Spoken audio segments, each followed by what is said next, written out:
Ladies and gentlemen, good evening and thanks for joining us for the last edition of the 6 p.m. English News Prime over Cam's television. We begin right away with our headlines.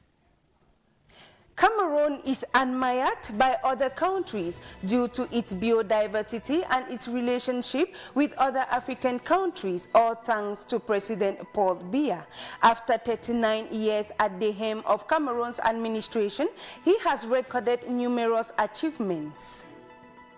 The minister delegate in charge of Commonwealth, Felix Mbanyo, has this Friday, November 5th, granted in audience the outgoing ambassador of Japan to Cameroon. Their discussion centered on the bilateral cooperation between Cameroon and Japan. To make the city of Yaoundé more colorful, as Cameroon is preparing to host the 2021 AFCON scheduled for January 2022, the governor of the Central Region, Nasiri Paul Biya, is currently presiding over an urgent meeting with elites of the city of Yaoundé to discuss on how to jointly contribute financially and materially in giving Yaoundé that beautiful image. Those were our headlines. We will be right back.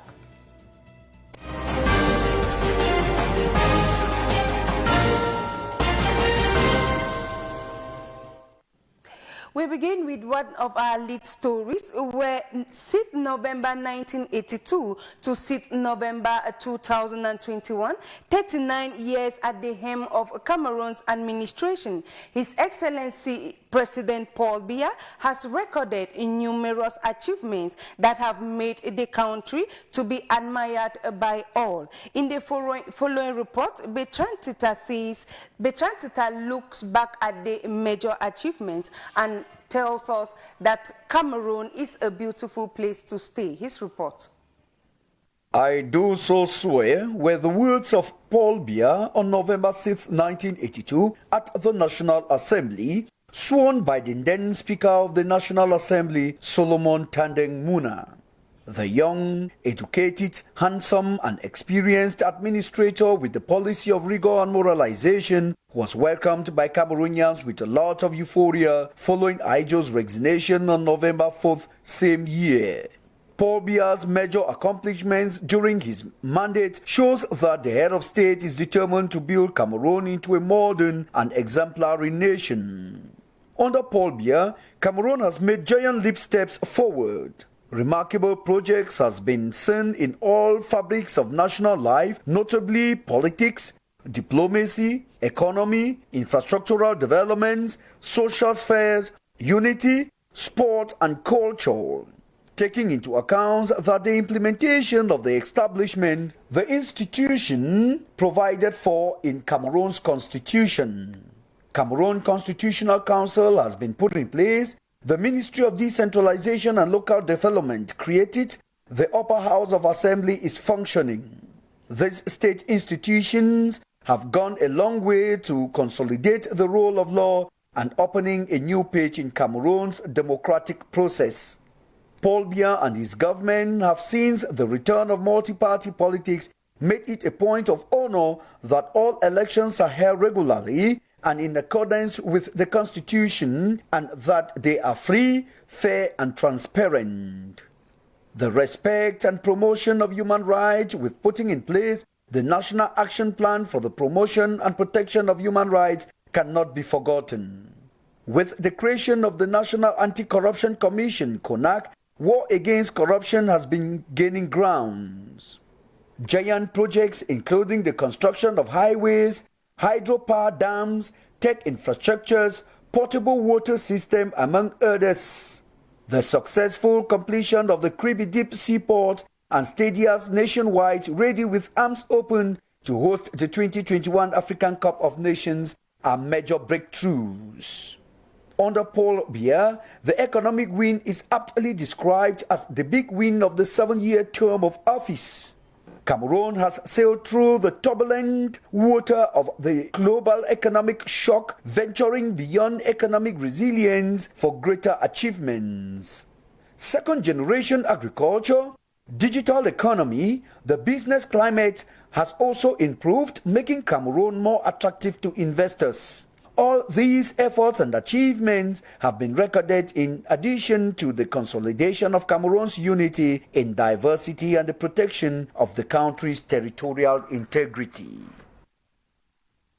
Still in one of our headlines, the outgoing ambassador of Japan to Cameroon, His Excellency Osawa Tsutomu, has been received in a farewell audience at the Ministry of External Relations by the Minister Delegate in charge of Commonwealth, Felix Mbanyu. During the audience, both personalities discussed on the bilateral cooperation between Cameroon and Japan. Bertrand Tita was our eyes and ears at the ministry. His report. Relations between Cameroon and Japan has been described as growing from strength to strength, with concerted efforts to consolidate and further deepen for the mutual benefit of both countries. Cooperation ties between Japan and Cameroon covers a multitude of sectors, notably agriculture, fisheries, health, education, infrastructure, and human development. A group of Japan International Cooperation Agency, JICA, are into so many domains of national life in Cameroon to improve the well-being of Cameroonians.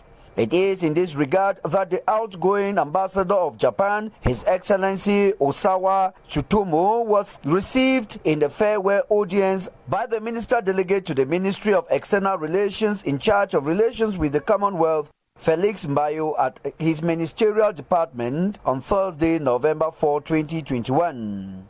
During the over close to an hour discussion, both personalities discussed the bilateral cooperations between Cameroon and Japan with focus on agriculture, trade, and security. The outgoing ambassador of Japan to Cameroon was decorated. So, His Excellency President Paul Biya to grant me this medal.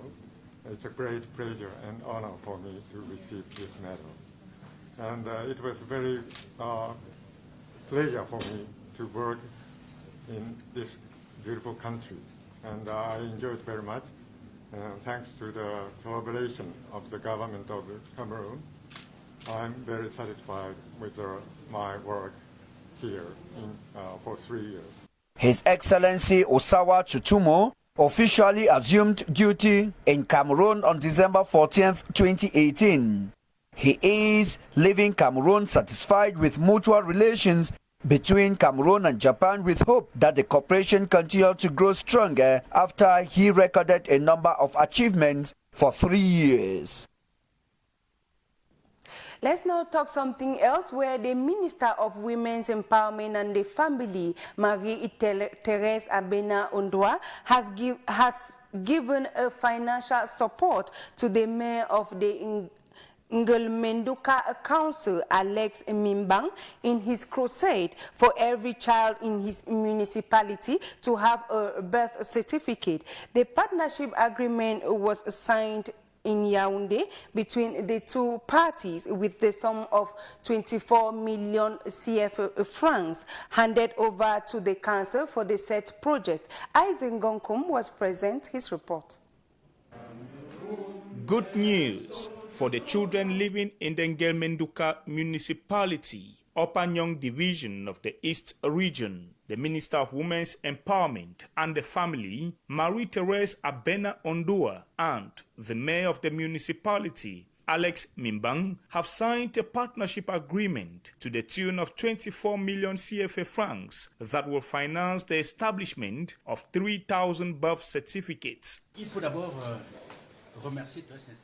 We would like to sincerely thank the Ministry of Women's Empowerment and the Family for supporting our council to overturn the statistics of children living without birth certificates in Nglemenduka.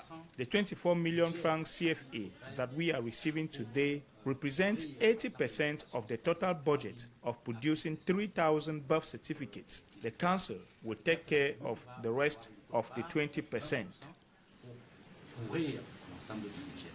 This falls in line with the ambition of the President of the Republic, who continues to multiply strategies to encourage birth registration in Cameroon. In ratifying almost all the legal international and regional instruments on the protection of the rights of the child, the state of Cameroon is asserting its firm will to protect all the fundamental rights of the child. These include, among others, may say so, the right to a birth registration, which gives right to identity, a cornerstone for the enjoyment of several fundamental rights of the child.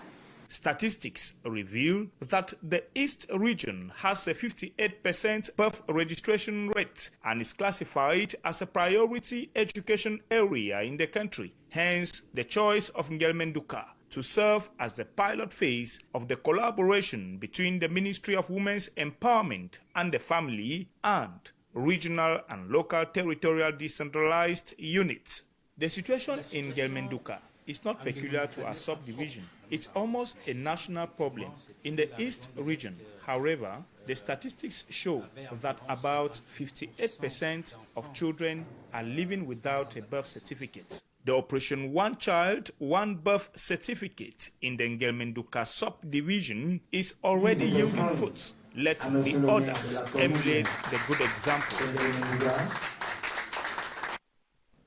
Let's now take you to the East region of the country, where the Senior Divisional Officer of the Upper Nyong Division, Joseph Bertrand Mache, has called on the new Divisional Officer of the Abombang Subdivision, Uwe Olandi, to center his plan of action on ensuring the socio-economic development of his jurisdiction. He was speaking during the installation ceremony of the letter. Isaac Gonkum tells us more in the following report. The brief and solemn installation ceremony of the new divisional officer for the Abombang subdivision was marked with a series of recommendations from the senior divisional officer of the Upper Nyong division, who presided over the ceremony. I have equally recommended to the divisional officer to put traditional rulers at the center of his action, especially in this area. They are very important in effectively fighting against insecurity, thereby ensuring social peace and cohesion. Also, the management of land conflict must be one of his major priorities. In any case, the divisional officer must be on the alert, available and present. While taking over the baton of command this Thursday, 4th November 2021, Mr. Uwe Olandi indicated his priority areas of interest. I'm coming from a red zone where things were more intense. Here, I have the impression that the prescriptions given to me today does not represent even 1/10 of what I had to handle in my previous station. I would like to let the population know that I hate to see death. I want people to live healthy lives, and for that to happen, our neighborhoods must be kept clean. I place a lot of importance on hygiene and sanitation, education of our children, especially the education of the girl child. The installation ceremony was attended by top administrative, religious and traditional authorities who came out in their numbers to welcome the new divisional officer. From the East region, we now take you to the Northwest region of Cameroon, where Fokun Jokeng Adrelis is now the new divisional officer for the Bafut subdivision. He was installed by the senior divisional officer of Mezam, Simon Emile Mbo, who challenged him to ensure economic activities in the subdivision. Our Northwest correspondent, Neba Jerome, tells us more in Bamenda. Taking over command at the subdivision where the economic is down is one of many challenges that await Mfoku Jokeng Andrelis. While installing him, Mezam senior divisional officer Simon Emile Moore tasked him to work for long-lasting peace. He should protect the population and their property, and at the same time, the integrity of the state.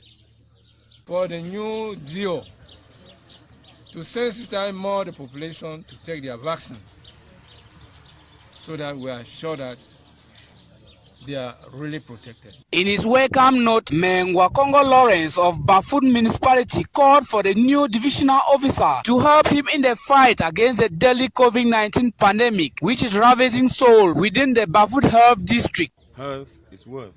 So I will first of all want to take that the newly installed divisional officer for Bafut should collaborate with me so that we come in with more hospitals for the people of Bafut to say that they should be in good health. So I equally wish to see into it that the newly installed divisional officer for Bafut could join me so that we see how the authorities that be will maintain the roads and so that the vehicles can equally start playing the road. 32 years old Foku Njukeng Andrelis is holder of a Bachelor of Science in Law and Political Science from the University of Jang. Prior to his appointment on October 15, 2021, he was a second assistant SDO for Manu Division. He takes over from Diobe Elumba Didakus Elumba, who served in Bafut for 1 year and 5 months. Let's now take you to the economic capital, where the nation of Cameroon has paid her last respect to retired Divisional Commissioner of Police, Mark Dibanjo. The highly emotional tribute ceremony was presided over by the Divisional Police Commissioner, Albert Diwanko, personal representative of the Delegate General of National Security, Martin Baga Ngele. Isaac Ngonkum tells us more. The emotion was at its peak as the police officers marched in with the casket of retired Divisional Police Commissioner Mark Desiree Dibanjo, who passed on last September 8th in Douala after a brief illness. The personal representative of the Delegate General for National Security, Divisional Police Commissioner Albert Ndiwago, then steps forward to pay his last respect to the fallen comrade. The wife of the deceased serviceman is grateful for the recognition from the state for the services rendered by her husband in his over 40-year career.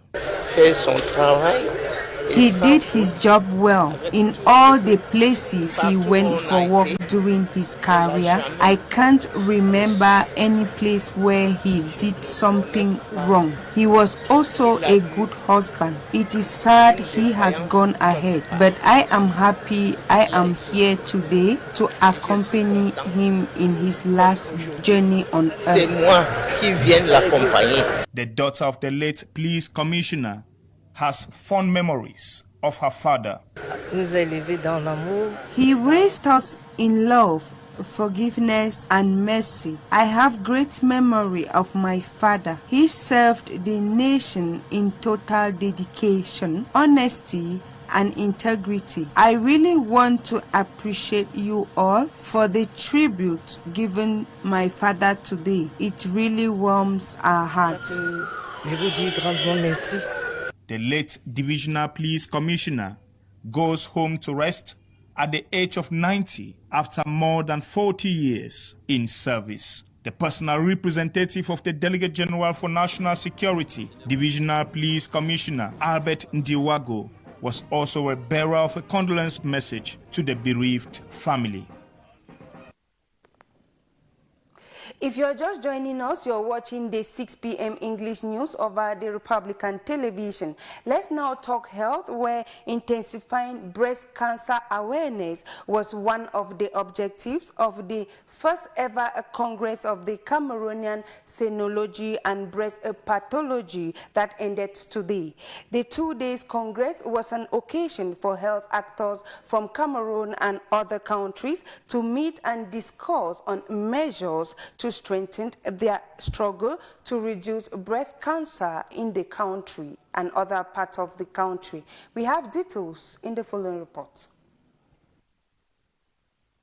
Breast cancer cancer is a health problem and very dangerous in the lives of women when they fall victim. With view of the consequences, the first ever Cameroonian Sonology and Breast Pathology Day that opened on Thursday, November 4th in Yaoundé brought together health actors from 4 African countries to discuss on measures to strengthen their system of prevention to relieve breast cancer patients. Awareness, sensitization also regarding breast cancer, because in our environment, in our context, breast cancer is usually seen at an advanced stage. What does that mean? It means that usually at an early stage, if the nodule, the cancer is still small, it's easier to manage.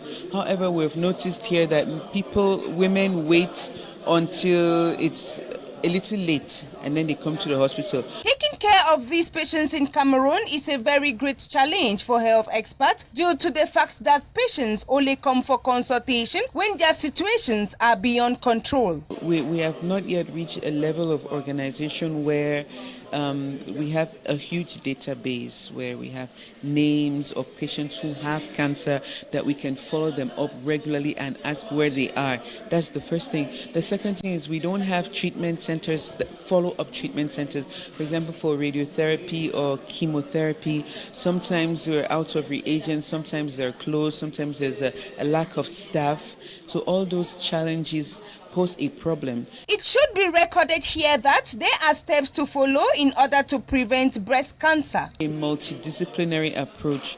So the diagnosis, because we're the gatekeepers, so to speak. So the patients, women generally go and see their gynecologist. So when you examine her and you take your history, then you realize, okay, she has a problem. If it's a breast problem. And now if you're able to operate, you will operate, but then afterwards you operate in concert with, for example, the radiologist who would be used, for example, if we are going to do a mammogram or exams that are appropriate, who will interpret the results, oncologist who will provide the treatment after she has surgery. And then there's also the important aspect of psychologists, psychotherapists, because it's a very difficult diagnosis, especially in our environment where there are young women. After dedicating the month of October to breast cancer, coupled with the encounter of these health actors, there is hope that breast cancer patients will live a life free from pains. Let's now move to our economic page. Now we talk nkui. Nkui is a common traditional dish in Cameroon and consumed by a majority of Cameroonians due to its nutritional values and health benefits. Despite its scarcity leading to an increase in prices, many farmers have involved in cultivating this stem that is on high demand. And Umeko visited some farmers and some vendors and brought back the following report. Nkui is a traditional meal mostly consumed in the west region of Cameroon. Due to its nutritious and health benefits, this plant is highly appreciated and recommended to all because of its usefulness, especially to pregnant women. When they cook nkui for a woman that's just put to birth, she always eats it when it's still hot. When it's still hot like that, it hottens the body now. All the dirt that is inside the stomach, it washes out. So even you are not even, if you have not put to birth even, and you feel that your stomach is maybe dirty, you eat nkui, you wash your stomach for you. And when you eat it, your skin is lighter. Even when you put on weight, but your skin is lighter. Many cultivate this plant because it is scarce, expensive and consumed by many. I cultivate it because nowadays it is very precious. In previous years, many people do not consume it, but now much importance is given to it, causing an increase in the price because it is very nutritious. Everybody consumes it, including patients with its 12 spices. Though a stem mostly consumed in previous years by the Bamileke in the west region of Cameroon, many from different regions have joined the train and now consume it. A stem for 200 francs in the market, making it a meal for the rich. Still in relation to Nkui, which is appreciated by many due to its nutritional values and health benefits, let's take a listen to an excerpt given to us by Winifred Abongwa, a businesswoman and an expert in preparing Nkui, who explained to us how Nkui is being prepared step by step. Let's enjoy. When you buy Nkui in the market like this, these big ones, to peel it is easy to peel. But these ones, these young ones, this one like this, you have to put them on the stone. You knock it. When you knock it on the stone, then to peel it is easy. And when you peel it like that, you are peeling it and put it inside a pan now. Okay, as you buy in the market like this, when you reach the house, you have to first of all wash it because you don't know where they put it. You don't know the farm they took it from. As you peel it, you put it inside a pan. And then you've already grind your spices now. When you grind your spices like that, you put it aside. Then you take the pot that you use to turn your fufu now, the flour that will eat the Nkui with it. When you turn it, then when you finish removing your fufu from the pot, you don't have to wash the pot. That one that is dried inside the pot like that will remain there. You turn your Nkui now inside the pot. You put the spices that you have grind inside. Then you put water, enough water. The water that will be sufficient. You add small salt. Then you mix it. They mix it with the hand. They don't use spoon. You mix it until you see that it's smooth now. When it's smooth like that, that's Nkui. You put it aside. If you want to eat it maybe with vegetable or meat or fish, it depends on how you want to do it. When you boil your meat, if it's with meat, you use the water that you boil the meat with to mix your Nkui with it. But if it's fish, maybe fresh fish, you fry the fish. Others fry small tomatoes, they mix it with, so that you should get taste now. Then others make vegetable. When it's vegetable, when you boil your vegetable, you fry your tomatoes and onion, you mix it with, then you put it aside. They don't mix it inside the Nkui. They put it aside. When you are eating your Nkui, you pick it. When you put it in your mouth, you cut the Nkui and eat. It's very nice.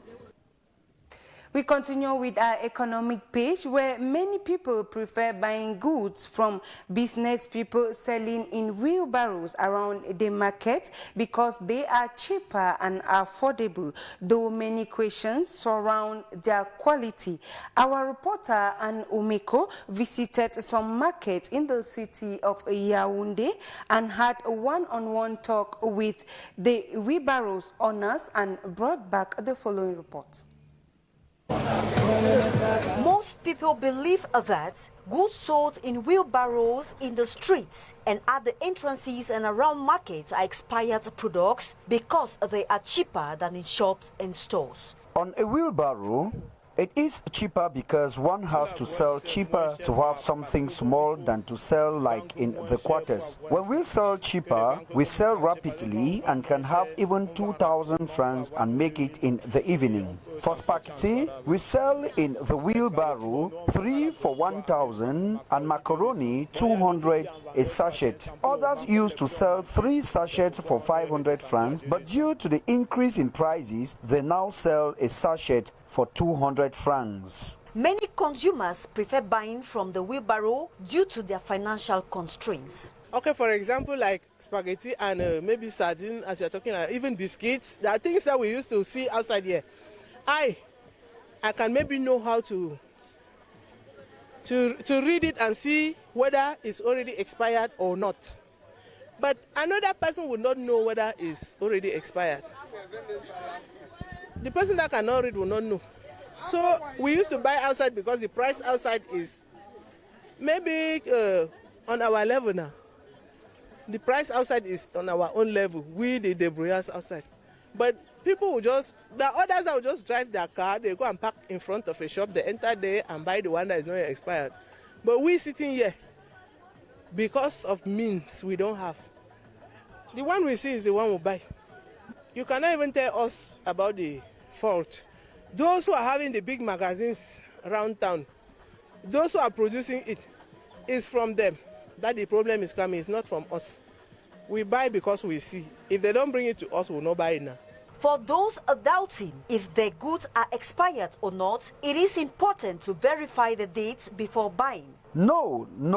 They are not expired products. You can verify because whenever a customer comes, we show her the date on the paper. We do not fabricate dates. Those are some cartons remaining. It comes directly from the warehouse to the market. So we do not fabricate dates nor sell expired products. The difference is that we are selling outside and not in an appropriate environment. Whether cheaper or not, it is very necessary to check expiring dates to save our lives from health complications after consumption. Unfortunately, not everyone can afford to own a shop. Life is a battle. Verify before buying. Let's now take this cover shot in prelude to the African Cup of Nations. The governor of the Central Region, Nasiri Paul Biya, is at this moment presiding over an urgent meeting at the Yaoundé Town Hall with elites of the Central Region in prelude to the African Cup of Nations that Cameroon is preparing to host by January 2022, a moment to discuss and share ideas on how to jointly contribute materially and financially in giving Yaoundé a befitting image during and after the African Cup of Nations, especially when it comes to managing security and urban disorder in Yaoundé. Ladies and gentlemen, that note takes us to an end of our 6 p.m. English news over the Republican television. Meet Claude Mayo at exactly 8 p.m. for news in the French language. But until then, do stay tuned to interesting programs over the CAMDIS television. Have a wonderful weekend.